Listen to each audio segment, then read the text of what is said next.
તમને લોકોને આજે એક શોકિંગ વાત કહું. ધ્રુવ હમણાં ઘરે આવ્યા, બેઠા હતા, અમે લોકો શાક લઈને આવ્યા ને બેઠા હતા, બરાબર.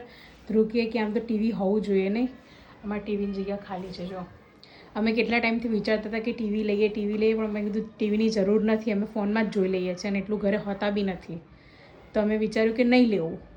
પછી આ તો ધ્રુવ કે આમ તો ટીવી હોવું જોઈએ. મેં કીધું હેડો ટીવી લેવા. તો ખાવા પીવાનું બધું પડતું મૂક્યું, શાકની થેલી એમને મૂકી અને અમે તૈયાર થયા. હવે અમે ટીવી લેવા જઈએ છીએ. ટીવી દર મહિને મારા ઘરગથના પૈસામાંથી હપ્તો કાપી લેજો બસ. બકા એ તો બીજા બી તારા કાપવાના છે, ભૂલી ગઈ તું?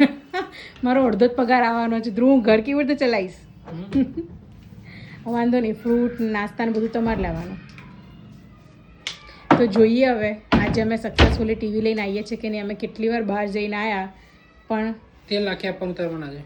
એ ભગવાન, અહીંયા ટીવીની વાત થાય છે. અમે અમારા છે ને ઇમ્પોર્ટન્ટ ડિસિઝન છે ને, મોટી મોટી વસ્તુઓને આવી રીતે આમ ચપટી વગાડતા જ લઈ લઈએ. ફોન બી ગયો તો ચપટી વગાડતા લઈ દો તો નહીં. ચલો ચલો.